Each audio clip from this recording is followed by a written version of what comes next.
Hello there, trainers, and welcome to the first episode of Axie Tuesday, at least the first episode here on the official Axie Infinity channels. Thank you so much for joining us. We're going to be airing these every other Tuesday. So, not every week, we're going to take a little time off, but every other Tuesday, we're going to be choosing another community member to chat with for a little bit, hear about their history, and dive deep into what they want to see in the Axie future. And first up, we've got a community member who's not only been slaying it recently in the streaming arena, we got to meet him in New York. He's also got a very long and robust history with Axie Infinity that very much predates that of myself.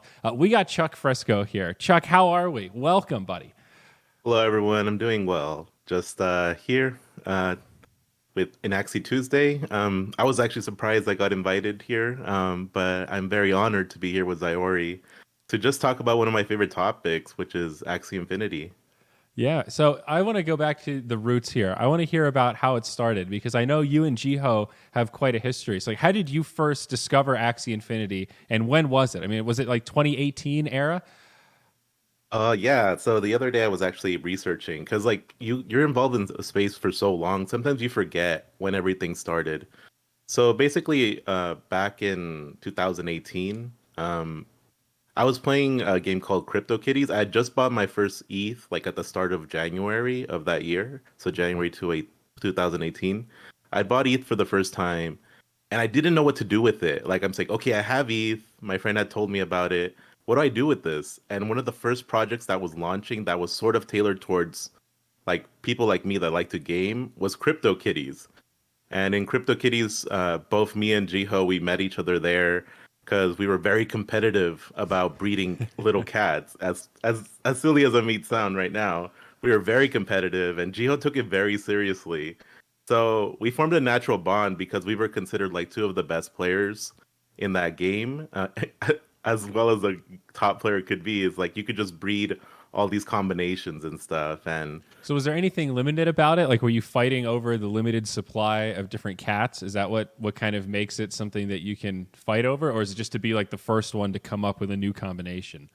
the first one to come up with a new combination, Okay, mainly because if you came up with a fancy, like they call it, a fancy was basically the combination of like certain genes that will create a completely different looking crypto kitty.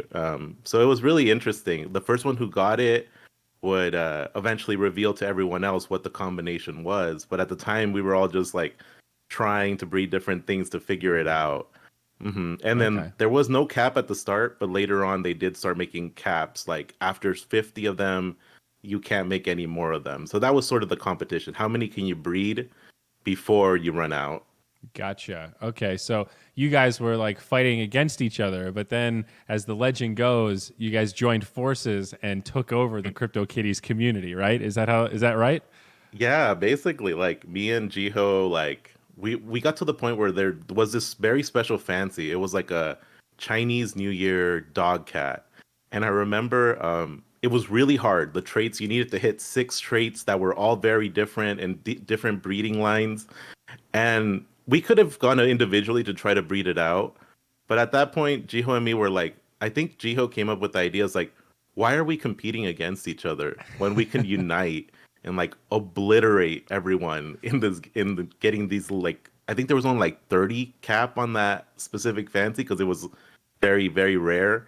So we joined together and Wow. Jiho's like an awesome breeder and he used the stuff that I had, the cats that I had and his line and they just joined together and we got like I feel like 15 out of like the 30 cap or whatever. So we became like very, very like You we guys had were a kitty hold high on those rollers. dog cats. Yeah, it was crazy. And he actually hit the first dog cat too because we had supplies enough to breed that fast. And he hit the first one, which is really crazy for the game because every breeder, and a lot of the people you know in Axie were also in there. The OGs, they were trying to breed this thing, but we just managed to get to the end. It was definitely a point Wow. where it was better to join together than fight against each other. Yeah. So, but even back then, there was like this proof of concept for communities behind games and NFTs, right? Like, even though CryptoKitties was this a very simplistic game, you guys took it seriously. You turned it into a competitive thing, and you rallied behind it, and it ended up being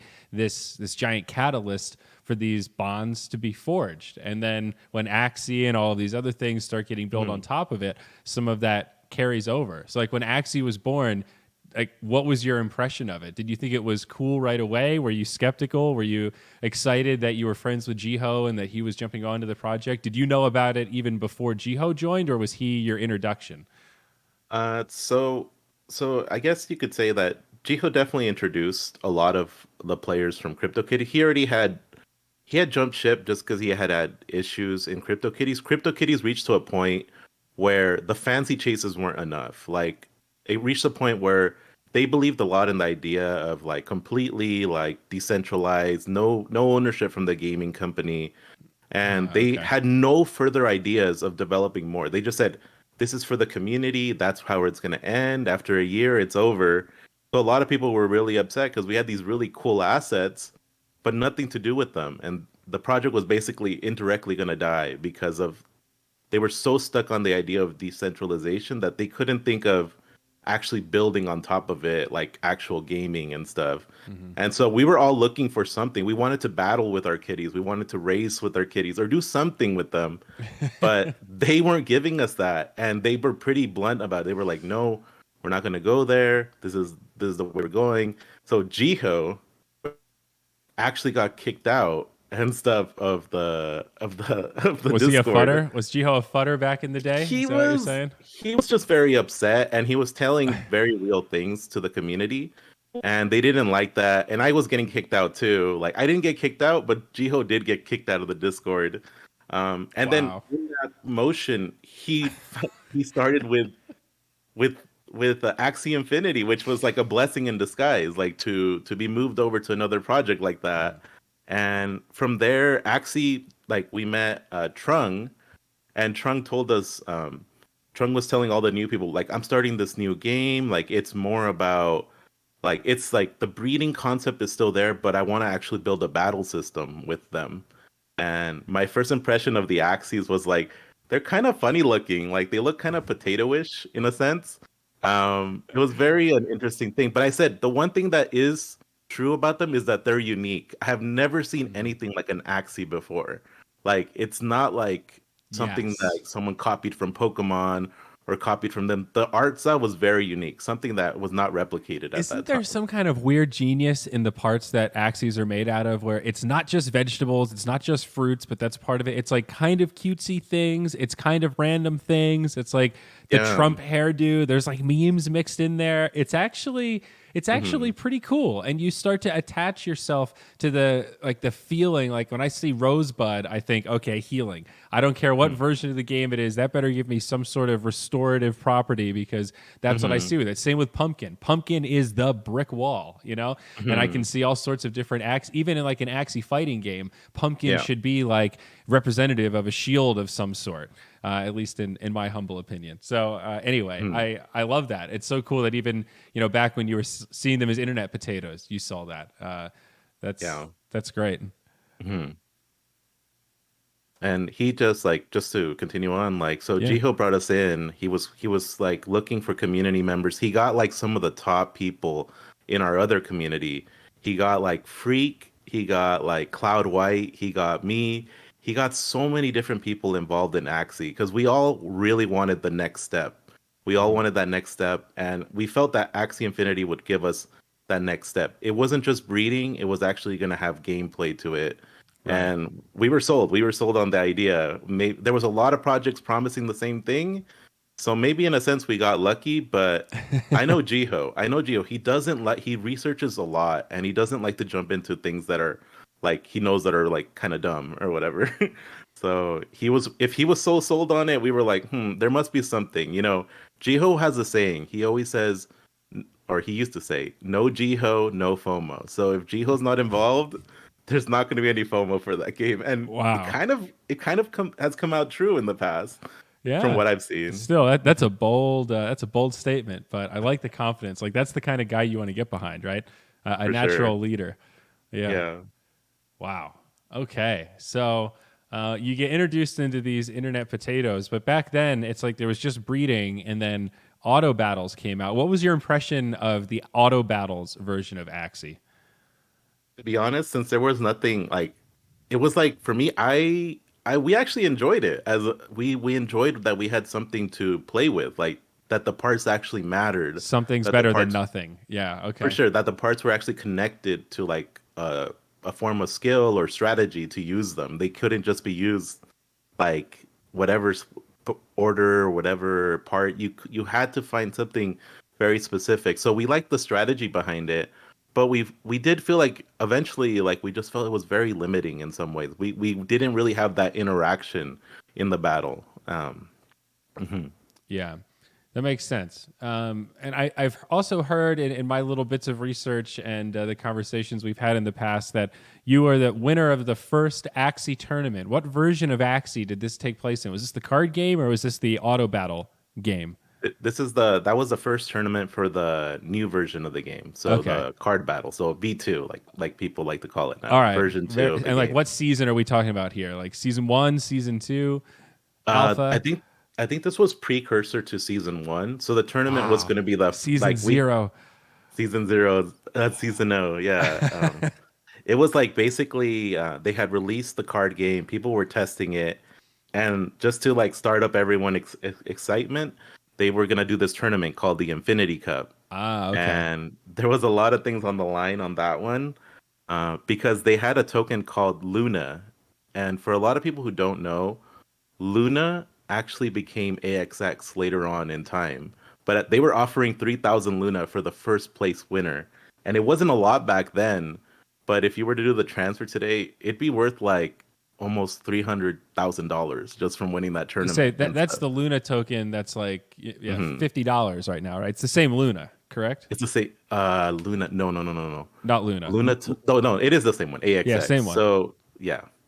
So they just called it Luna, but then they converted all the Luna to become AXX later on, and Wow. yeah, yeah. So at one point, AXX hit 150, so that was almost worth $500,000. That original like 3,000 Wow. AXX that you won. So it was very crazy. Okay. I knew there was something up when people were telling me like use your Luna to buy land. And I was like, I just don't want to sell it. Why would I use it? Like I just want to hold it. Like I'm such a big holder on things. Hmm. And since they were so persistently trying to get us to use it, I'm like, you know what? I'm gonna do the opposite. I'm just gonna hold it and see what happens. And I think it ended up playing out well for me in the end. Do you have land though? Are you a land guy? Oh yeah, I bought land as well. I just didn't touch the Luna. That's the thing. I used Okay. my Ethereum to buy land, but Luna, I just was like, there's something odd about the way they're treating this token. And I was like, I remember Jiho was like, yeah, use it for land, use it for whatever. And I was like, what if I don't? And then he didn't really have a good answer for me. So I was like, okay, I'm just gonna hold it, whatever. And that's what I did with AOC as well. I got some AOC. I never rolled it. I still have AOC. How many are we And talking here? Like how many mystics are we looking to roll before the end of time? I only got 2 chances. So I have 10 AOC right now. Okay. I have two And and a I want half, to, and one of huh? my other friends has 2.5. So No I way, can you guys roll have half. enough. Yeah, exactly. We went 50-50 on 5 AOC. So Yeah. I'm Oh with my you on god. that. We're gonna hold it forever, I think. But I love That the that's idea, crazy. the potential of knowing that you could roll the last mystic. I love that. It's so cool. It's insane. It's insane. Back then, it was easy to roll it, but I was like, I'd like to just save some. It's like part of history. Might as well save some of the AOC. And then I had 5 AOC, but then I went back and like I looked through everyone's account to try to like bring back all the AOCs to get one more like another chance to do it. So I contacted like everyone on Discord I could find to buy an AOC. And little by little I was able to piece it all together to find like how there's like an infinity gauntlet. Like it felt like I just like finally got all the stones and like was able to collect enough to make one origin axie. Whether it's mystic or not, I'm not sure. That's gonna be like up to luck and probability, but I, it was a fun adventure for me to like seek out all these AOC holders and like just bring it all back together. Yeah, no, it's cool. It's like a digital scavenger hunt in a way, Yeah. and I think like that's one of the exciting things about crypto is the potential, right? And the future and the prospects. And that's like you can see the sentiment in projects where certainly people love when things are delivered and when they can actually get their hands on stuff, but Yeah. people also buy into hype and the future and the dream. And speaking of the dream, like for land, did you buy it when it was in the chest form, or did you just buy it on the market after a lot of it was rolled? Yeah, for a lot of these projects, whenever Axie releases something new, I tend to just buy. Like, I just enjoy the product so much that I just buy. Like, so I bought it during the chess mode, definitely. Okay. Yeah, because that's one thing I've always thought about. Like, man, I wish I could have gotten land early. But back then, I don't know that I would have bought it. You know, like I Yeah. presented the option. It was such a foreign concept to me. And that idea of buying the pixel on this promise of a future land plot and just the idea of what it could look like. I don't know. I just don't think it would have seemed. There's no way I would have bought a Mystic one, right? A whole Ethereum back then. Like I was just looking back at. Do you remember your first crypto transaction? I think mine was I bought point 0.3 Ethereum, 0.35 Ethereum worth like $100 in August of 2017. I think that might have been my first crypto purchase. I don't remember the exact one. I would need to check my Coinbase, but I'm sure it's there somewhere, Yeah. located, in the history books of what it was. But it wasn't that big of an amount, I remember. It was very little, enough to buy myself a few crypto kitties, I feel. Yeah, okay. So it was around that like crypto kitty time frame. I gotcha. Yeah. Yeah. No, Hmm. that's so cool. I feel like it reinforces the general thesis of why we're here, that being able to do stuff is what's really exciting. And as more things get built on blockchain, it's just going to continue to attract more and more users because there's just Hmm. more going on. It appeals to a wider demographic of users. And that's like Yeah. the potential of Axie that gets me so excited. All these other games that like that's why I bought land was really for the Hmm. SDK aspect, this ability to build on top of it. Yeah, yeah. Yeah, like it's definitely like a lot of people say like, "Oh, all these OG people like they made this investments a long time ago, like whatever, whatever." But there's like a huge risk that you put into like when the game is not that big, like buying like AOC tokens, buying land when it really like first released. There was a huge risk. It could have never happened. Land could never be delivered. Technically, land is still not out yet. It's being worked on, but there's this huge risk you take, and Mhm. some people don't like that risk. But if you don't like that risk, you can't complain about someone else taking that risk and Right. it going well for them. It's just like it's almost unfair to the person who invested, not knowing the future, like not anything could happen in crypto, and but a Yeah. lot of us really believe that that Axie Infinity can deliver on what they're saying. Maybe they can't deliver as fast as you would want them to deliver. That's the difference. But if you have patience, Axie will almost always release a really top quality product. Like I've always seen that. Even the times that I've been scared, like when I was scared about land, Cloud White was out there buying up all the land. Cloud White is one of the OGs. He would buy up all this land. And I would be scared. I'd be like, Cloud White, you're buying like a lot of land here. And I feel foolish now because Cloud White took that risk and he's had so much land now. I can't imagine how much it is total in like Ethereum. But he took that risk. He made Yeah. he made the effort. He went to buy land. Some people called him foolish for doing it, but shout out to Cloud White and respect to Cloud White. He was sold on the vision. He wanted to do it that way, and I just respect him. Like I said, I wish I could have changed back things, but he definitely took the risk and he gets the reward for sure on that one. I mean, that's the hardest part. Even I, like knowing these Mm. trends, started falling into some of that psychology in this last dip. You know, this kind of mini bear market that we saw in Yeah. January. It's starting to recover now, but you start to wonder, like, wow, it can fall really fast. I wonder if it can recover just as quickly. And depending on who you talk to, Mm. you start thinking like, wow, I want to switch some stuff into like stable coins to prevent losses, but then you also start losing out on gains. And it's Yeah. hard to buy after you've lost a bunch of money and value of whatever it is, your AXS, your Ethereum, your RON, your SLP. Like when the whole market crashes, it feels like it reduces your buying power. And it's really Mhm. scary. It, And it, it is. The reason, like, if I could just go a little off please, topic, hopefully yeah.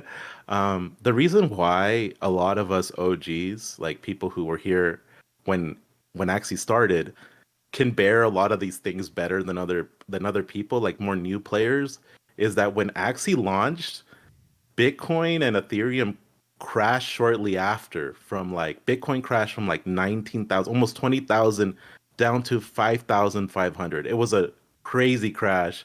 And also around that time, Yeah. Ethereum was at 1,200 and it crashed all the way down to $100.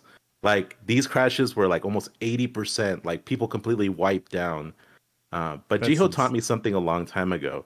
oh, He told me if you only lose if you sell, like you only lose if you sell at a loss. mhm. But if you believe in what you have, then just hold it because you're gonna lose anyways. Like the money's already gone anyways. So he always like he's such a big holder, and his mentality to hold on a lot of these things he believes in has really saved him from making a bad decision or an emotional decision, Mhm. and just like selling out, and then everything just picked up. And as you guys know, when it hit 100, it like bounced right up afterwards almost. Like it took a little while, but it Ethereum has been zooming back to like crazy numbers after that point. And because a lot of us saw this crash, like this is one thing I love about Axie Infinity.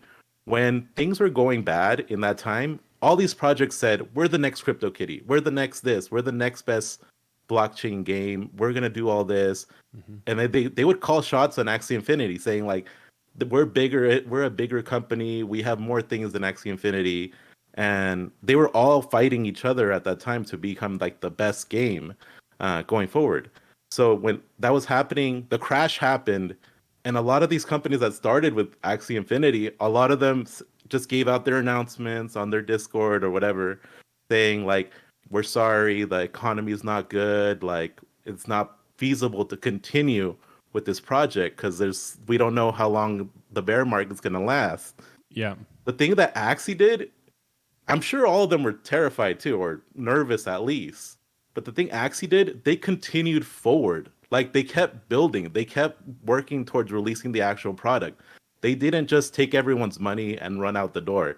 They were there to really build this project. Trung and Masamune had this vision for this game, and they just kept building, building through that. Jiho and Saika could have just said, "You know what? This Mhm. is too much for me. I'm out. Like I'm gonna bail." But they stayed on, like knowing that you don't really know the future. It could never recover, but they just stayed on.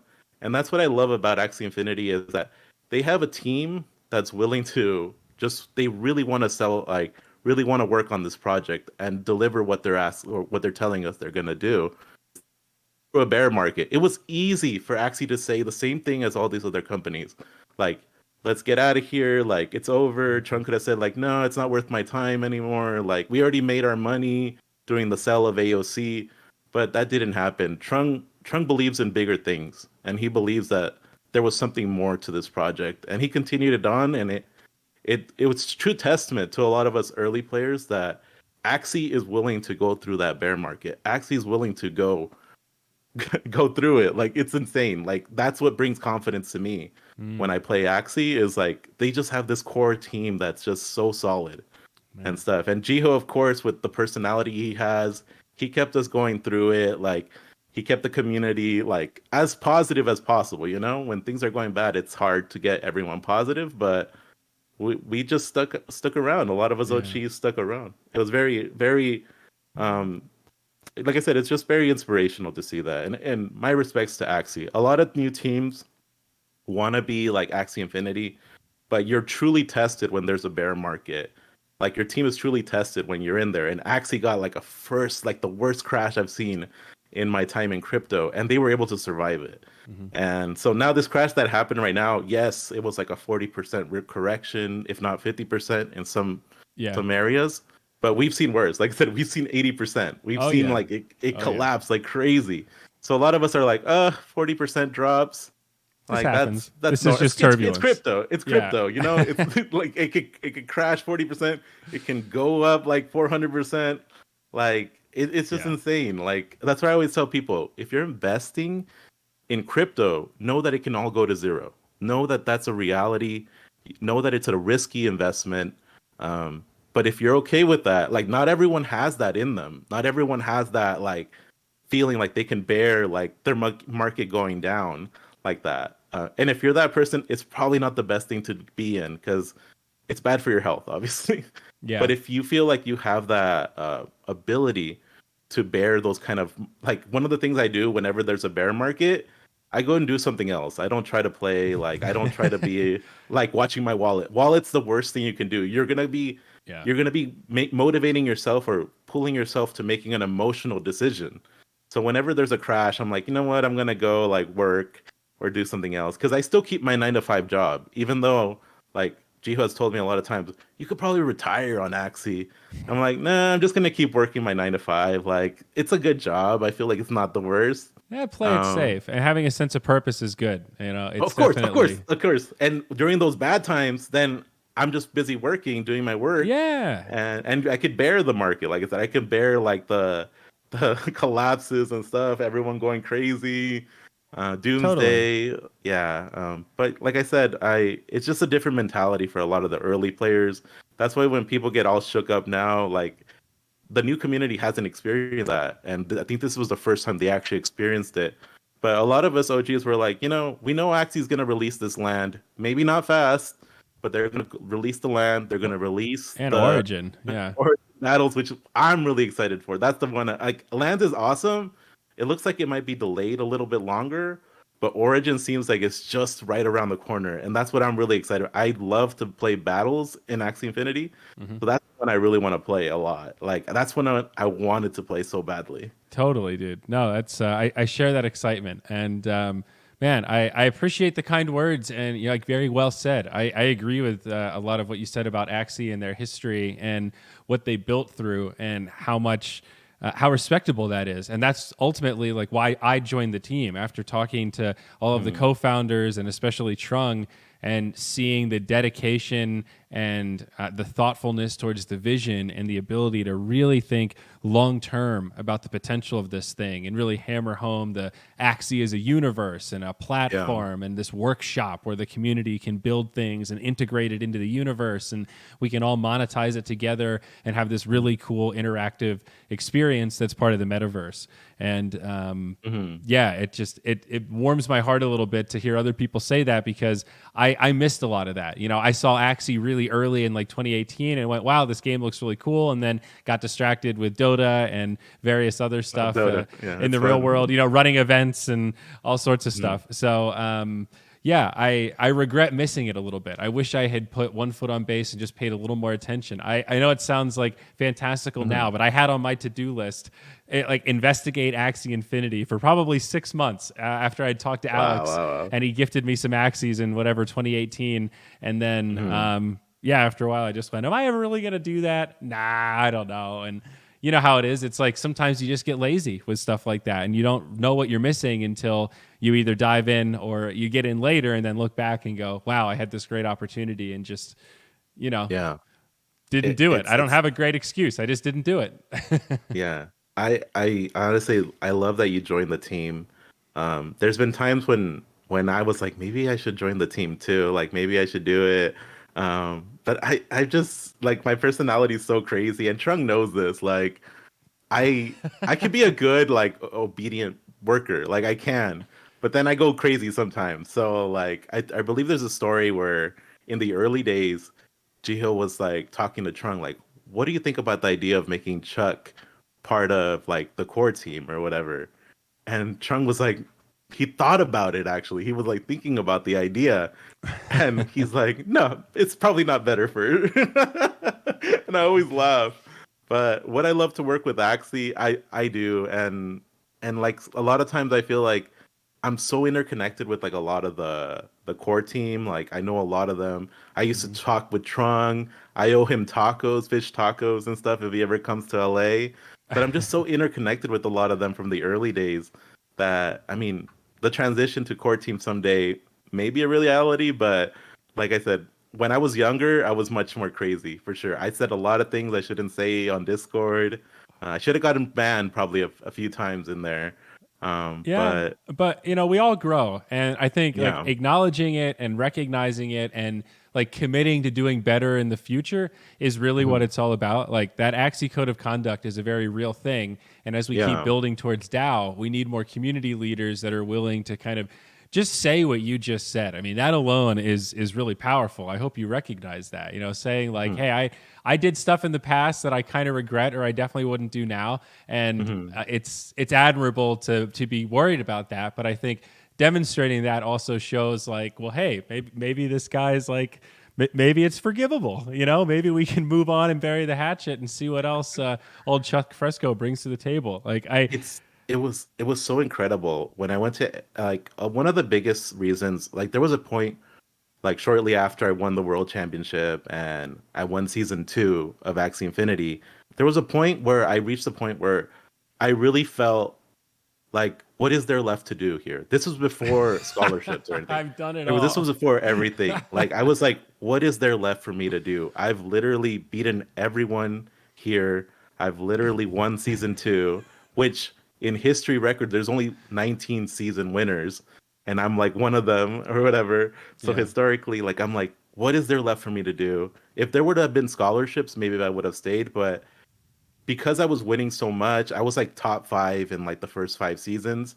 Like people started growing animosity towards me. I started noticing it more, and a lot of the mods that became mods at the time were actually players themselves. So they had dealt with me before, and they were just like they were always trying to ban me. I would get messages, DMs about me like potentially getting banned and stuff. Shit, bad boy And Chuck. eventually, I just came to the realization that like in Batman, if you ever watch The Dark Knight, there's a quote from Bruce Wayne, and I might butcher it right here, but it says like you either die a hero or live long enough to become the villain himself. So I just felt like that was my situation at the time. I either took a break from Axie, took a break from the community, and move on to do other things for the moment, because I was just really becoming like almost a toxic person, like to the whole community. People weren't able to compete with me that well because they were losing a lot and getting discouraged. So I told Jiho, like, I think I'm gonna take a break from the game. Like, there was a lot of things going on in my life at the same time Mhm. during that time, like family, friends, that I was like, I need to take a step back from like like competitively playing an arena, and yeah, I took a break. I told Jiho. Jiho was like legitly sad. He later on told me he cried a little bit that Wow. night. Maybe a lot of Wow. dramatization, I'd but like to see that reenactment. I mean, this is like Axie uh, history right here. The night that I know, Jiho no, cried because Chuck Jiho Fresco cried moved because on. it's because we were so together. We had such a strong bond, and we do have a strong bond. And I was so involved in the early days that you grow an attachment to like the OG players, like because they Mhm. were there at the start. And he was sad. He was like, "Don't go, bro. Don't go." And maybe I'm dramatizing that a little bit in my head, but basically, he was sad that I left. They understood it, that I probably needed to leave for a while because I was this close on getting banned, I feel. And so I moved on. Like I moved to do my regular world life. A year and a half passed almost in that time period and in that time scholarships started getting developed. Mhm. A lot of new players came up that were very, very good competitively. Like the meta changed completely from when I played. We started getting players like Indez, Elijah, all these different top players now. There's so many now that I can't even name them. Yeah. But I remember one thing that me and Indez sometimes talk, like very little on Discord sometimes. But I remember him telling me that he remembers me playing in the tournament, the big tournament, the Infinity Cup. He remembers watching me winning the Infinity Cup. And low key, I feel like indirectly without realizing it, I was inspiring a lot of these players that would later come up to become like even better. By me taunting them and playing against them so aggressively, they started caring about playing better. Yeah. You, Before everyone was just casually playing like, dude, you gave him a sense of purpose. You created the yeah, you storyline. gave him like a little clap, like little like good. You know how like baseball, like t-ball games go, like good game. Everyone's a winner. I was Yeah. like, no, I want to destroy all of you guys. Like I'm not your friend. I'm the best player. You have to beat me in order to claim that title. And like everyone in the arena Discord channel was like gunning to beat me. Everyone wanted to beat me so bad, I just to love shut it. me up for once. And so a lot of these players like just started getting inspired. So I feel like I indirectly inspired Indez and Indez indirectly inspired Elijah. So there's like a lineage. I like that. No, I love it, dude. There's definitely some truth to that, though. You create ripple effects, and like there's a Mm. whole art to that. It's like in professional wrestling, they call that being the heel, right? You got to The have the heel, the bad heel, guy yes, for yeah. like Stone Cold Steve Austin's got to beat up somebody. Somebody's got to be that dude that comes in and is just like, I don't like you, I don't like what you do, and I'm taking you out. You got to have like somebody to rally behind. So that's actually really cool, man. That's something that a lot of people aren't willing to do, and that's so awesome. And I can see just like by the way you tell that story, it's like you enjoyed it. You get a sense of pride out of it. It was fun to be at the top and then kind of stick it to him. Yeah, and there's a story from NYC NYC NFT or NFT NYC. I remember like a lot of for a long time when I left the game, I just felt like no one likes me in this community. Everyone dislikes me, and obviously for cause. But when I went to NFT NYC, like I come to realize that a lot of people like I was the first person that actually talked to them on the Discord. I was the first person who communicated with them. A lot of people don't realize I was mean to the competitive people, but to the newbies, I was actually really nice. And a lot of them like went up to me during events. They wanted to shake my hand, talk to me. One person called Crumb, like there's a picture I posted on Twitter. He literally was about to leave the event, but he really had wanted to talk to me. And guess what he wanted to talk to me about? Like he told me like I know you, Chuck Fresco. He's like, we used to battle each other. And I was like, what? Like we did? Like I had no idea. Like I'm sorry. I said, I hope I haven't been bad or something like that. And he's like, no, like you would beat me sometimes, and then I would beat you, and then you would say like, because we would like reply to each other on the Discord, and whenever we beat each other, and he would when I would lose, I would get mad at myself, but I would reply back to him when he's taunting me back. I would tell him like, "Oh, I'm just farming, bro. Like I'm just farming. Like I'm not playing for real." And Crumb was like he was just so like filled with like joy. I almost felt like remembering these things that he actually beat the world champ at the time in like arena and stuff, and it was a really good moment. It made me realize like throughout NFT NYC, I realized that my influence wasn't completely negative like I originally Yeah. foresaw. Like a lot of people actually viewed me as the champion and stuff from the OG, from the original. Like nowadays, like Indez is like the champion, like Hmm. or Elijah is the champ, depending if you're talking about arena or Sure. like competitive tournaments and stuff. But like I was the OG champion, I feel like you could say. And I was talking to Jiho, I was like, even if I play competitive now, like I can't beat these monsters. These monsters are so good. And he's like, you don't need to beat them, bro. He told me. And I was like, why? He's like, because you're like the Babe Ruth of Axie. Like you're the original. Like you're the one. Like there's different eras to Axie, and you were just the best player in this era, in the starting era. You were the like things changed. Baseball, everything Hmm. changes. Like the Hmm. mechanics, people get better. There's better trainers. There's better logic or strategy. 100%. Yeah. Yeah, but he was like, "You're like the Babe Ruth," and I was like, "You know what? I think I am. Like that. That makes sense to me." Can I compete with the new people? Probably not, but I'm in the top 1,000 right now. Yeah, you So just have to stand your ground, right? Like you don't have yeah, to win every tournament, but you just have to win a couple of tournaments, right? You upset yeah, yeah. Indez once at one key moment, some AxiCon qualifier, and in comes Chuck Fresco and knocks out Elijah in the first round. Like, I don't know that like you don't have to win the tournament to send Indez to the lower bracket. You know what I'm saying? Oh my gosh. And No, I like think like don't it's a don't dream sell of yourself mine. short, dude. Yeah, totally. You can get in there. It's a whole spectrum of competition. That's the great thing about esports. It's not just about getting first. It's about the journey of aspiring for first, believing that you can do it. But that every point of the competition has potential for like really exciting storylines and even to make big plays, like pull out axes that are Mhm. unconventional or, do things that are unexpected or set a trap that somebody falls into. Like all of these things are ways that you can stand out as a player and like have that Mhm. reputation is just like, oh, that Chuck Fresco, that's, anyway, And you food for wouldn't thought. believe it. You wouldn't believe it.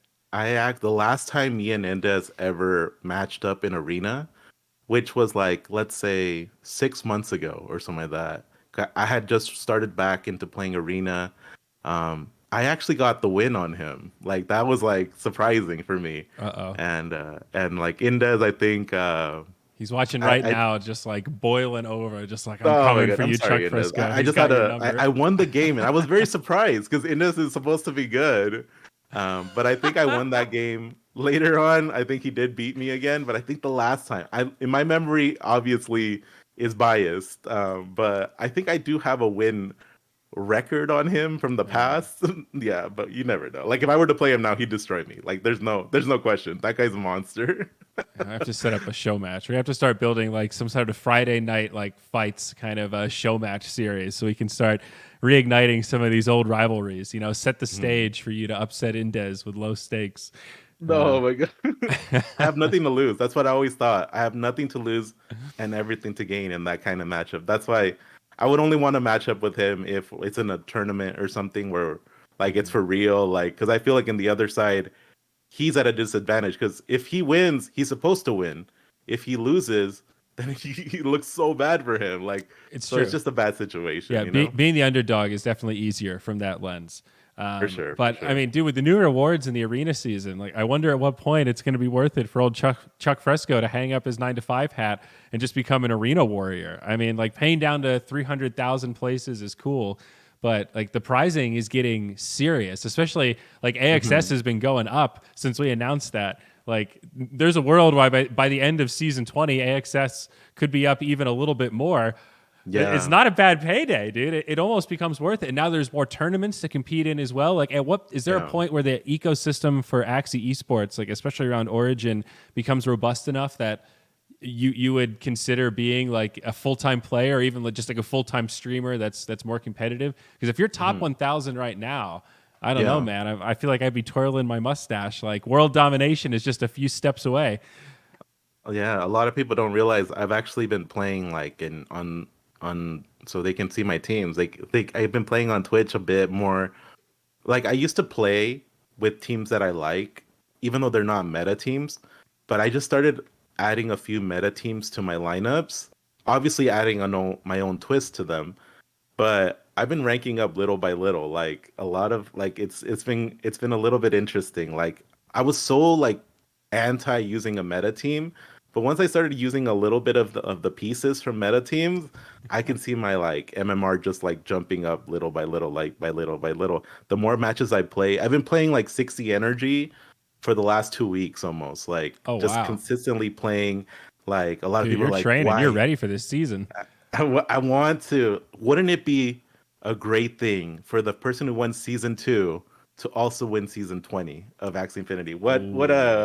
What a journey that would be and stuff. Dude, I mean, now that's a story. obviously, Now that's a follow-up interview right there, dude. If you pull that off, welcome back. I mean, that would be so cool. And yeah, what's crazy is you could do it too. It's possible. I know it's possible. I know it'll be hard and it'll be time consuming, but there's a chance. There's a non-zero chance that Chuck Fresco takes position 1 in season 20. I want this story to be real, dude. Wow. The yeah, competition's and going to be fierce though. this one it's gonna be insane. Like I started a scholarship because like I like to learn all aspects of Axie. Like scholarships was one I never got into when I left. It wasn't even a thing. But when I came back, I was like, I want to start a scholarship, not for the financial reason for it. Like a lot of people like get scholarship because they want a financial thing. I wanted to start a scholarship to understand how it all works and stuff.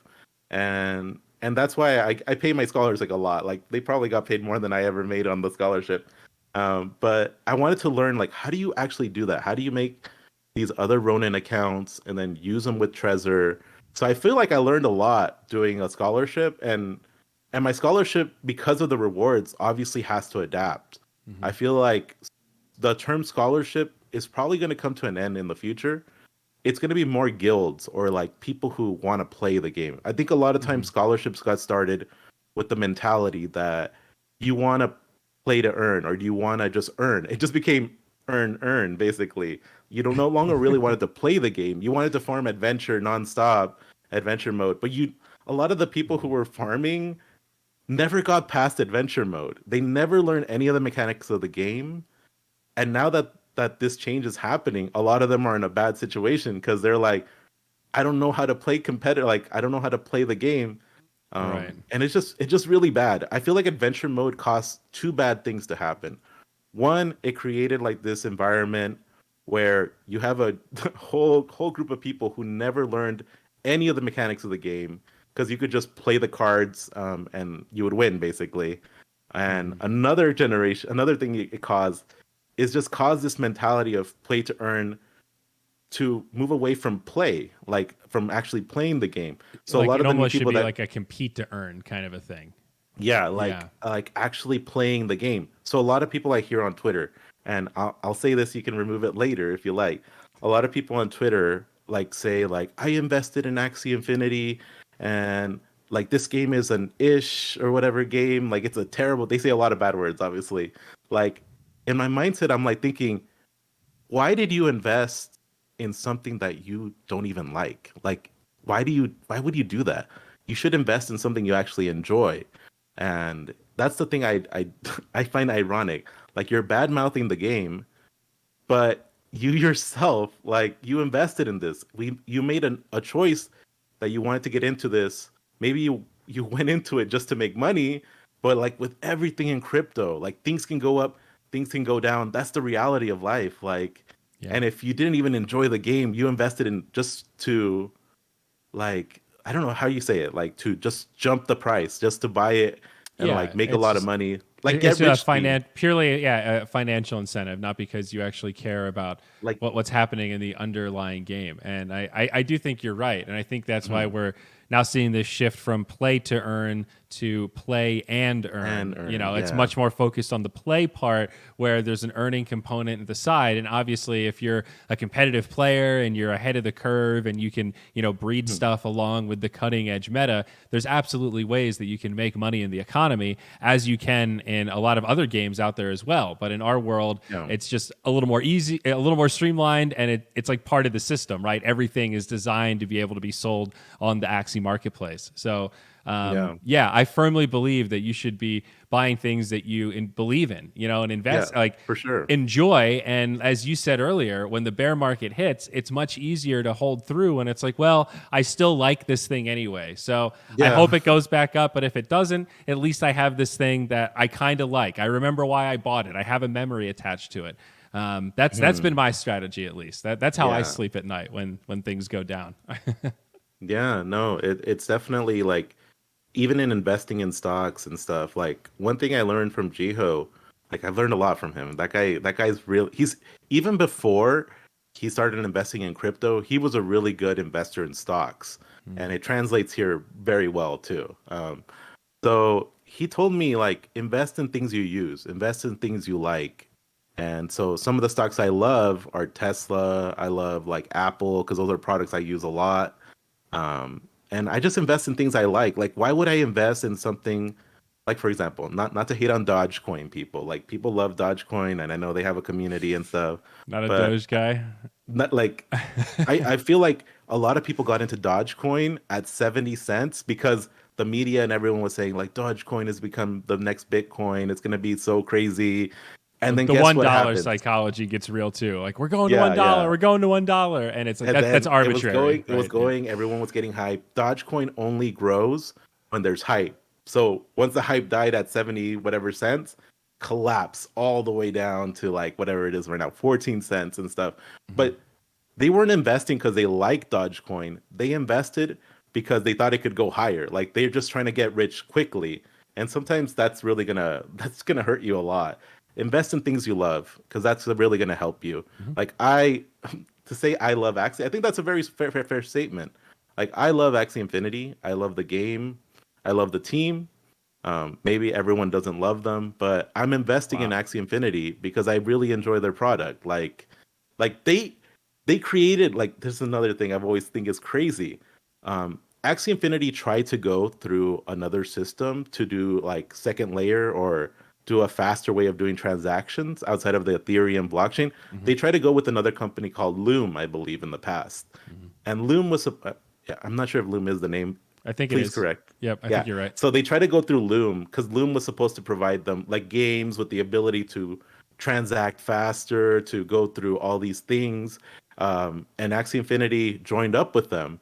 The problem is Loom's developers were eventually slowing down Axie's progress, eventually to the point where Loom gave up on the idea completely, or moved another way, and that left Axie in a bad situation. Like they had depended on these guys, Yeah. but their system, they weren't as passionate as they were, or they weren't as like they weren't on the same mindset about the future of their product. So then Axie was left in a bad situation. Loom was about to end, and guess what Axie does? And this really pushed them back a long time.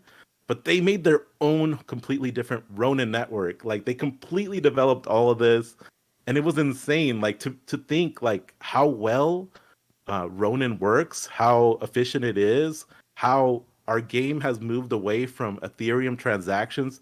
Like imagine having to claim your SLP and it costing you $20 to do it on the Ethereum network. Mm-hmm. That doesn't exist because they created Ronin. They completely did it themselves because Ronin now tailors towards what Axie needs, not what Loom needed.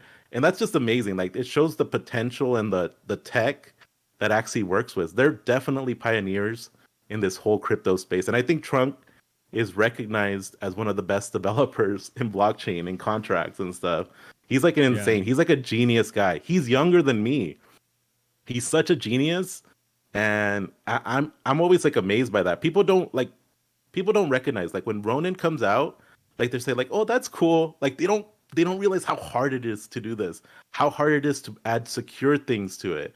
Because like a lot of projects release their product and then it gets hacked. And then you get into this whole problem where everything collapses because they got hacked. But like the Axie team just takes their time, and sometimes taking your time is the best approach for these things. Taking your time to release a quality product takes time. It just in this space, it's really important. Yeah, it's like security is paramount. And you have to build security into everything because your user account is your wallet. So that's really awesome and really convenient. But wow, that's a lot of responsibility. And I agree with you completely. I would much prefer to have security be the number one priority over speed.